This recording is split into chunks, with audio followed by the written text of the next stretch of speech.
Hey, what's going on, clever investors? Sperber here. Welcome to my YouTube channel. I'm excited you're here. In today's training video, we're going to be covering one of my favorite creative finance strategies, the seller carryback. This is a creative finance strategy for a seller that owns their property free and clear. And believe it or not, there are a ton of property owners that own their properties free and clear. We're going to cover what is a seller carryback, how does it work. We're going to go over some of the different terms and get your brain thinking like a creative real estate investor.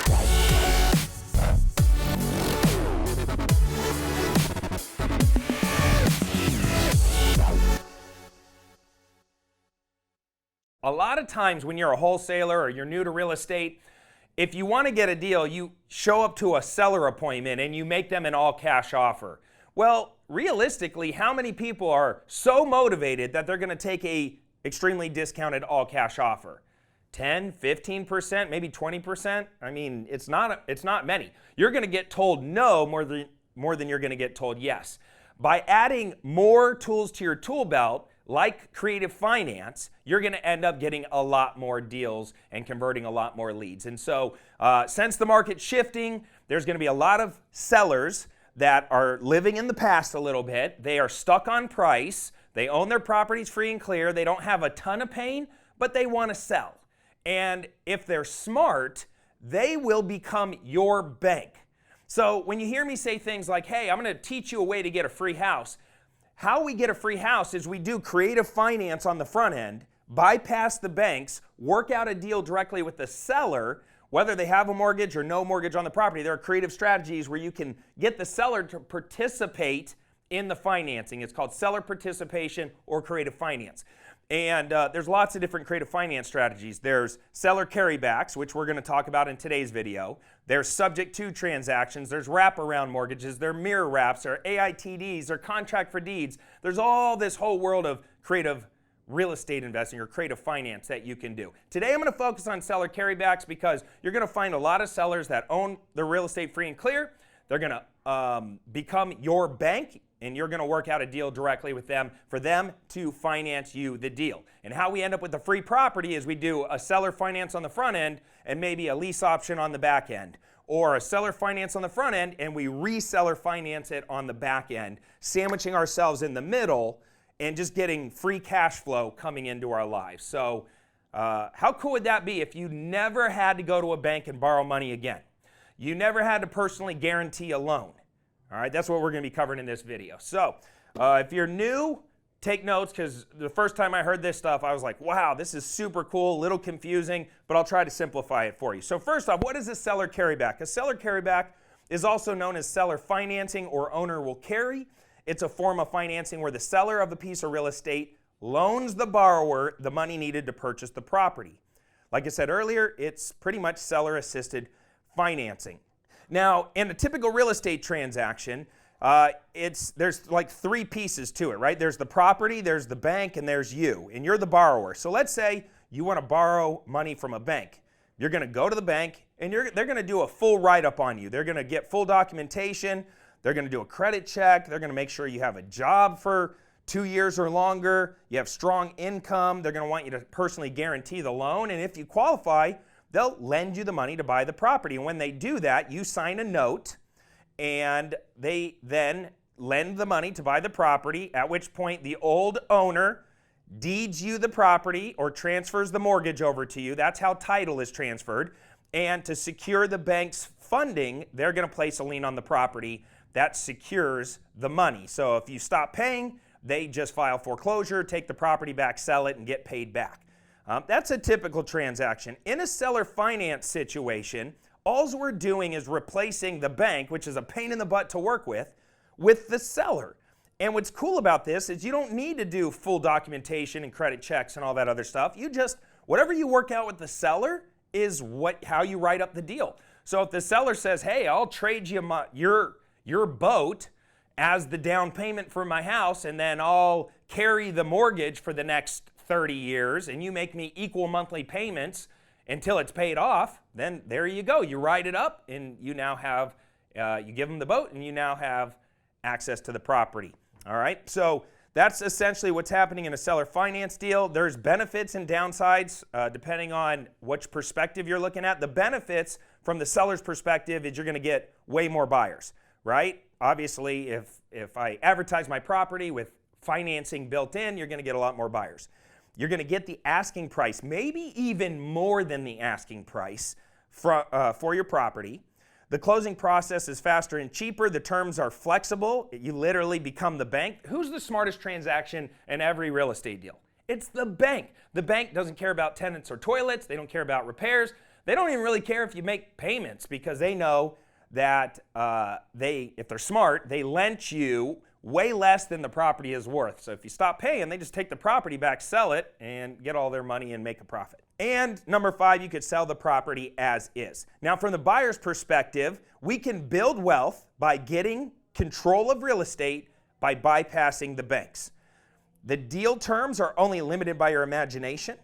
The closing process is faster and cheaper because there's not a whole bunch of documentation fees, and anytime you get a loan, there's a ton of lender fees and all that stuff. We're bypassing all that. There's less money out of pocket compared to a traditional deal. You don't have to put 20% down. If you work it out with the seller where you put no money down, that's how that deal is going to get structured. There's potential for more of your payment to go towards principal.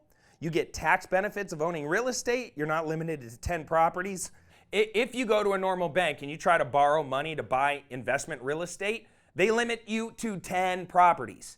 At that point, they say, hey, you can't qualify for any more. So this allows you to do an unlimited amount of deals directly with the seller. There's no credit checks, and my favorite part is there's no personally guaranteeing the loan. All right. Now, the downsides from the seller's perspective is if you default, let's say they seller finance you and you default, they have to go through the foreclosure process. This is a timely, costly process, right? And if you're not an expert in real estate, how are you going to figure out how to file a foreclosure and navigate the foreclosure process, right? So it could be a little stressful for the seller if you default. If the buyer defaults, you're going to get the property back in whatever condition the buyer gives it to you back. So if they didn't like you, they might hand you the property back in really bad condition. And then there's something out there called the Dodd-Frank Act. I don't want to get too much into that, but in 2008, after the mortgage meltdown, they implemented something called the Dodd-Frank Act, and it limits how many properties you can sell using seller financing. You could buy as many as you want, but you're limited to only a few properties per year when you sell, unless you go through a mortgage banker, all right? So you're limited. From a buyer's perspective, it's really the only challenge is educating the sellers on how a seller finance deal works. And what's cool is when you click the link down below, I have an entire training system called the Free House Formula I'm going to hook you up with. And you just click that link, go check that out. And I actually give you explainer videos in that course that are little cartoons that show you just send to the seller, and it explains to them how seller financing works, how wraparound mortgages work, how subject twos work, and that way you don't have to explain it. The explainer videos do it. It's a really great tool for newer investors to get a lot more deals and a lot more sellers on board with what you're trying to do. Concepts you need to know to be able to pull this off, all right? So first off, in every single real estate transaction, when you are negotiating with the seller, there's certain terms you're negotiating. And typically what happens as you learn this business is if I give you purchase price, then hopefully, if you're stuck on price and I give you your price, then hopefully you give me all the other terms in my favor. So you get this one and I get these ones, or you get these few and I get these few. And that's how you walk away with a win-win deal. So obviously, the most important term to most people is the purchase price. Now, question for you. Do you want to buy, if you're a buyer, do you want to buy the property for the highest price possible or the lowest price possible? Obviously, you want to do it for the lowest price possible.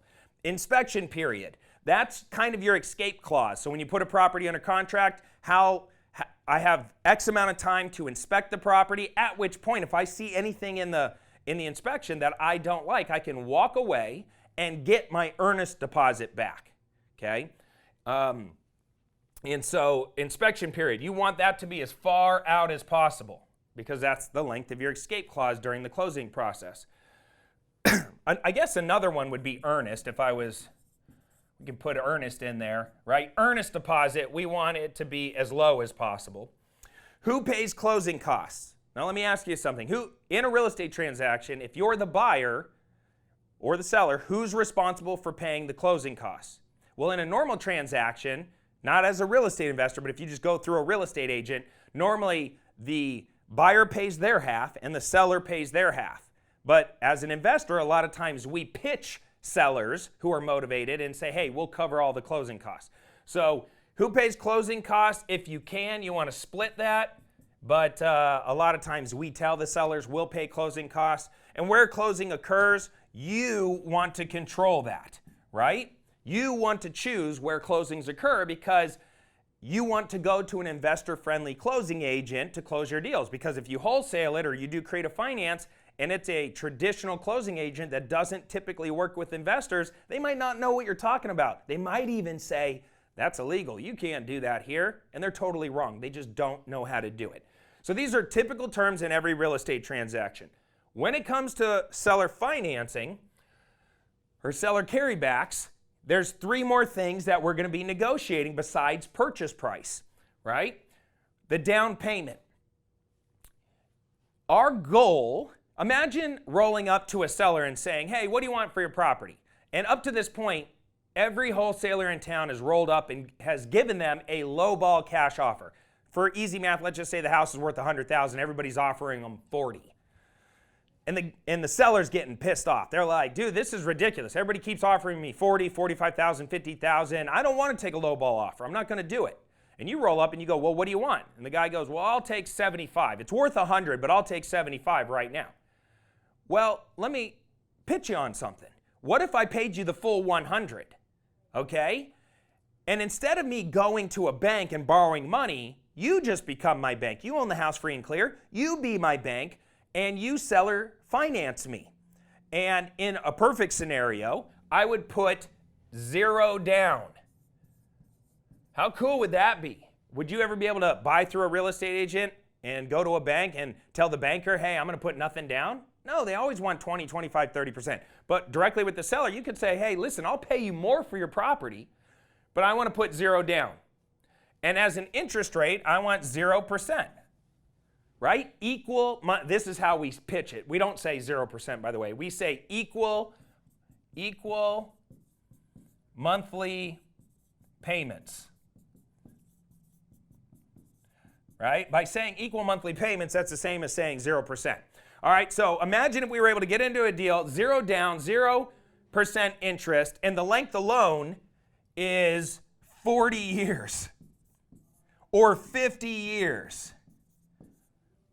Well, a standard loan is 30 years, right?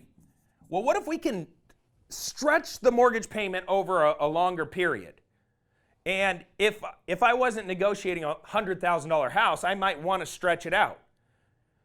Because a $500,000 house, that mortgage payment's going to be a lot more. You get what I'm saying? So imagine if you could get the perfect deal. No down payment, no interest, stretched over 40 years. Your monthly payment would be super low. And by the way, when you're doing creative finance, it's really, really important for you to understand this concept of PITI. Now, what does that stand for? That's an acronym for principal, interest, taxes, and insurance, and it's the sum components of a mortgage payment. All right? So when you make your monthly payments, okay, typically if there's an interest rate attached to it, some of your monthly payment goes to principal, some goes to insurance, some goes to taxes, and some goes to interest, some goes to taxes, some goes to insurance. PITI. Really important that you understand that. Well, in a seller finance deal, what if we were able to negotiate it where 0%, meaning 100% of your payments, goes to paying down the principal? How cool would that be? So these are creative seller carryback terms. Now let's take it a step further. What if the seller comes back and says, no way. There is no way I'm taking 0 down. There's no way I'm taking 0% interest, and there's no way I'm doing this for 40 years. I'm a 70-year-old landlord. I'm a smart investor. I'm not even going to be alive 40 years from now. We got to work on this. Okay, let's work on it. This is what's cool about, remember, they pull one lever, you pull other levers. This is the negotiation back and forth with creative. All right, so if they say, I want a down payment, what if you said, okay, well, what would you like? And they said, well, I want at least 10 grand down, 15 grand down. Okay, well, how about if I gave you the 15 grand down, could we do deferred down payments? Okay, I will pay you $5,000 starting on day 90, and then another $5K 90 days later. You get what I'm doing there? 90 days later, and another $5K 90 days after that, blah, blah, blah. I'm still giving them the 15, I'm just deferring it. I'm spreading it out till later. Or I could just say, hey, I'll give you the 15K on the 90th day. Whatever works between you and the seller, you guys work that out. What if they come in, they say, I would like 15 grand down, but I'm not willing to do deferred down payments. Okay, if I give you the money now, then would you be willing to take no payments for 3 months? What if they said yes to that? Okay, give me the 15 grand down now, but I'll take no payments for 3 months. There's all kinds of ways to do this. Tiered interest rate. Cody, I am not going to take 0% interest. I want at least 5% interest. Hey, no problem. What if I gave you 5% interest, but it's 0% year 1, 1% year 2, and so on until we get to 5% in year 6. And then it levels off from that point forward. Would you accept a tiered interest rate like that? Sure. What if they say, Cody, I'm not even going to be alive in 40 years. There's no way I'm amortizing this over 40 years. Okay, well, let's amortize over 40 years, but balloon in 10. That means that we'll stretch the payments over 40 years, getting your PITI down, okay? But on year 10, the note is called due, meaning that even though it's amortized over 40, it balloons and is called in 10, meaning you got to pay it off. So at the 10-year mark, you got to go to a private lender, you got to rework it out with the seller, you got to go to a bank and refinance out of it, but the seller doesn't, as of now, that gives them hope that there's a sunset on this arrangement. These are creative terms, and this is, the whole thing only works if, when you're structuring this deal, okay, when you're structuring this deal, whatever your PITI is, you're all in, okay? The rents have to be much higher. And my general rule of thumb is that you have to create at least $500 or more in positive cash flow at a bare minimum. A lot of times you're able to create $800, $1,000, $1,500, $2,000 in pure positive cash flow. The whole point of creative finance is to bypass a bank, get into a deal where with the lowest amount of expenses out of pocket, with the best terms. This is why we can offer and pay more, because we're getting better terms, which creates more cash flow, and we're really buying cash flow. That's the whole point of creative, is wealth building and buying cash flow. And when you own real estate, you get all these tax benefits. That's for another video, but you get depreciation, you get your interest expense write-off if you have that. You have all these expenses if you're running a real estate business, even your office expense, your car expense, your phone expense. I mean, there's so many expenses you can write off against the earned income from that investment property, okay? Which means that you're going to pay less in taxes. So if we can get our rents up here and we can get into it creatively down here, man, you are sitting pretty. And think of how many sellers are going to want to sell creatively over the next 5 to 10 years as the market shifts. They're going to want a higher price. They'd be willing to give you good terms. All right? I couldn't explain everything in this video that goes in with seller finance, but hopefully this gives you a good baseline. Down below in the description is going to be a link to something I call my free house formula. Click that. Download the free gifts that I give you along with that. Watch that special training video. It'll explain how you end up with free houses, because I just showed you the front end of a deal. The back end of the deal is a lease option or reseller financing it on the back end, which is structured a little bit differently. All right, so if you want to learn more about those topics, click that link down below. And as usual, smash the like button and drop me a comment. Did you get some value out of this training video? I hope you did. And if you did, drop me a comment. I love to read them and respond to you. And yeah, that's all I got for you in this one. Till next time, I'm Cody Sperber, the Clever Investor, signing off for now. Take care. Comb your hair. We out.